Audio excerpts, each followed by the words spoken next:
Hallo und herzlich willkommen, ich bin Karl und heute möchte ich euch genauer zeigen, wie ich diesen naturnahen Mudpond mit rund 300 Quadratmetern Wasserfläche für meine Koi gebaut habe. Auch wenn es Spaß macht, sollte man nicht einfach so drauf losbaggern, sondern sich vorher über Teichgröße und Tiefe im Klaren sein. Hier seht ihr diese kleinen Holzpflöcke, mit denen ich die Teichfläche zunächst grob abgesteckt habe. Die Verwendung eines Grabenräumlöffels mit Tiltfunktion macht hier absolut Sinn, denn so lässt sich die Baggerschaufel seitlich kippen. Auf diese Weise kann die Teichmodellierung sauber und glatt ausgeführt werden.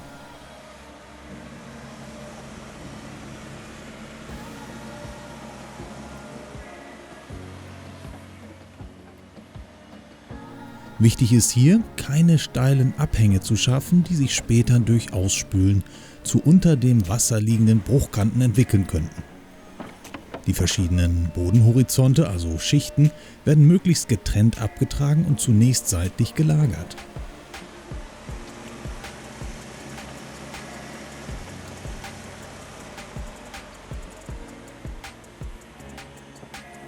Unter der torfigen Oberbodenschicht von ca. 50 cm befindet sich der helle, schluffige Lehm.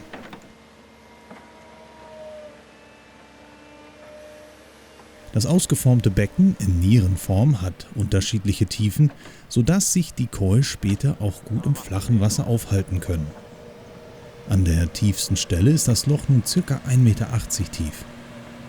Der größte Teil des anfallenden Bodens wird rund um den Teich einplaniert. Dadurch erhöht sich die Umrandung des Teichs ein wenig, was einem späteren Überlaufen des Teichs entgegenwirkt.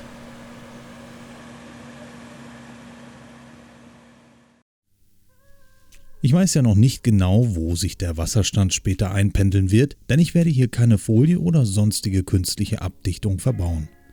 Der Grundwasserstand ist in dieser Region so hoch, dass sich das Loch nach Fertigstellung langsam von selbst füllt. Dabei hilft natürlich auch jeder Regenschauer, aber es dauert einige Monate, bis man von einem gefüllten Teich sprechen kann. Hier links im Bild seht ihr lehmiges Aushubmaterial, welches ich mir für eventuelle spätere Verwendung seitlich gelagert habe. Hiermit wollte ich den Teich im Bereich des Oberbodens, wenn nötig, abdichten, also an der Oberkante. Denn durch anliegendes Oberbodenmaterial kann manchmal sogar Wasser aus dem Teich rausgezogen werden. Währenddessen beginnt sich die Vegetation um den Teich wieder anzusiedeln. Für meinen Neufundländer ist der neue Mudpond jetzt schon der Hit. Das Wasser steigt langsam, aber stetig weiter und nach einigen Monaten ist er fast voll. Ich habe im Hintergrund begonnen, Bäume anzupflanzen, um den Teich in der Zukunft etwas einzurahmen. Ich freue mich jetzt schon sehr über meinen neuen Mudpond. Ich bin aber skeptisch, was den Wasserstand angeht. Ich habe die Vermutung, dass der Wasserstand nicht stabil bleibt. Das stört unsere Hundedame reichlich wenig, die nun die meiste Zeit des Tages in ihrem neuen Lieblingsteich verbringt. Leider bewahrheiten sich aber meine Zweifel und ein Jahr später ist der Wasserspiegel stark gesunken. An eine Teichbepflanzung oder das Einsetzen von Koi ist momentan überhaupt nicht zu denken. Ich muss mir was einfallen lassen, um das Projekt Mudpond doch noch zu retten. Ich entscheide mich zur Minimierung der Wasserstandsschwankungen, den nächsten Regenwassergraben an den Teich anzuschließen. Im Vorfeld messe ich hier den Höhenunterschied und berechne mir ein mögliches Gefälle für die Verbindungsrohre zwischen Graben und Mudpond.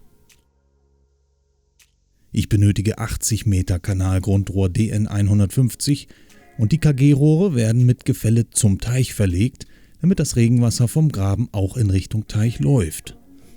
Ich wähle jedoch nur ein geringes Gefälle, damit das Wasser auch notfalls aus dem Teich zurück in den Graben fließen kann und der Teich nicht überläuft. Außerdem habe ich alle Dachrinnen des Hauses an das Rohr angeschlossen. Auf diese Weise wird anfallendes Regenwasser effizient genutzt und der Teich wird bei Regen schneller aufgefüllt.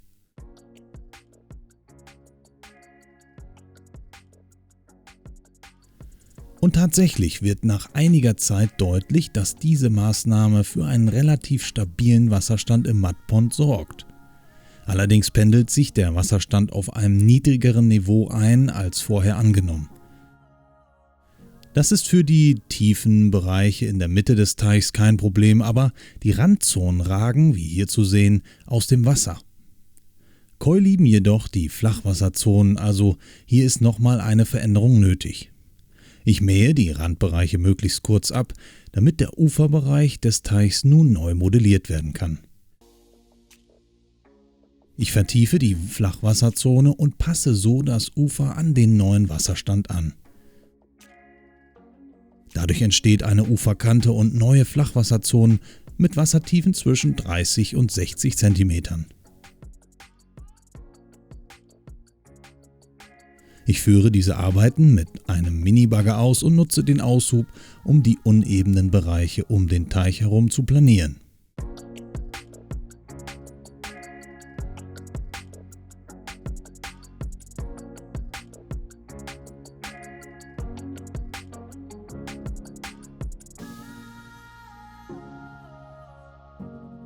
Danach sieht das Ufer nun so aus und ich kann endlich beginnen, die Flachwasserzonen zu bepflanzen.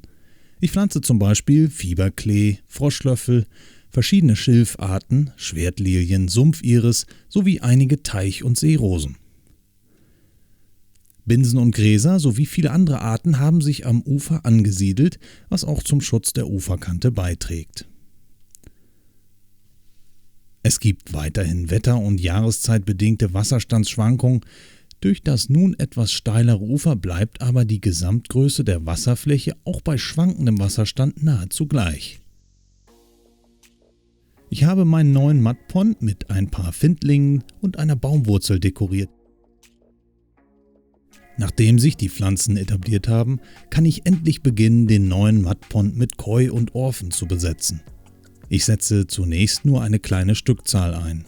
Da der Teich noch nicht sehr lange besteht, muss sich am Grund zunächst die Schlammschicht bilden, die für einen Mudpond so wichtig ist. In der Schlammschicht siedeln sich Bakterien an, die zu einem herabsinkende Schmutzteilchen wie Pflanzenreste, Blätter oder Fischkot zerkleinern und zersetzen. Zum anderen laufen dort auch die wichtigen biologischen Prozesse, zum Beispiel der Nitrifikation ab. Man könnte sagen, die Bioschlammschicht ist mechanischer und biologischer Filter in einem. Die Filterleistung ist natürlich von verschiedenen Faktoren wie zum Beispiel Anströmung oder Sauerstoffgehalt abhängig, aber insgesamt kann man sagen, dass der Schlamm nicht die gleiche Filterleistung wie eine konventionelle Koi-Teichfilteranlage besitzt. Daher sollte man bei einem Mudpond auf einen dichten Fischbesatz verzichten. Das ist für mich völlig in Ordnung, denn so verzichte ich auch gleichzeitig auf den Einsatz von künstlichen Materialien und Pumpen, die Strom verbrauchen. Das spart nicht nur Geld, sondern auch Ressourcen. Bevor ihr also euren eigenen Traum vom Koi- oder Gartenteich verwirklicht, prüft doch einmal, ob nicht ein naturnaher Mudpond realisierbar ist. Ein Naturteich wie dieser funktioniert am besten bei Böden mit hohem Feinanteil wie Ton oder Lehm, die für einen niedrigen Wasserdurchlässigkeitsbeiwert sorgen. Auch ein hoher Grundwasserspiegel ist für diese Bauweise natürlich förderlich. Natürliche Quellen oder Bäche in der Nähe können für einen Naturteich ideal genutzt werden. Ich denke, in Zukunft werde ich noch so manche Zeit an meinem Teich verbringen, um einfach die Atmosphäre zu genießen. Mir hat der Bau sehr viel Spaß gemacht, auch wenn er sich einige Jahre in die Länge gezogen hat, denn wie ihr gesehen habt, musste ich ja erstmal die aufkommenden Probleme lösen. Daher hoffe ich umso mehr, dass euch dieses Video geholfen und auch gefallen hat. Bitte abonniert meinen Kanal für weitere Videos zu meinem Mudpond und zu den Koi. Den Koi geht es übrigens sehr gut und sie entwickeln sich prächtig. Bitte lasst ein Like da und falls ihr Fragen habt, schreibt sie gerne in die Kommentare. Vielen Dank fürs Zuschauen und bis zum nächsten Mal.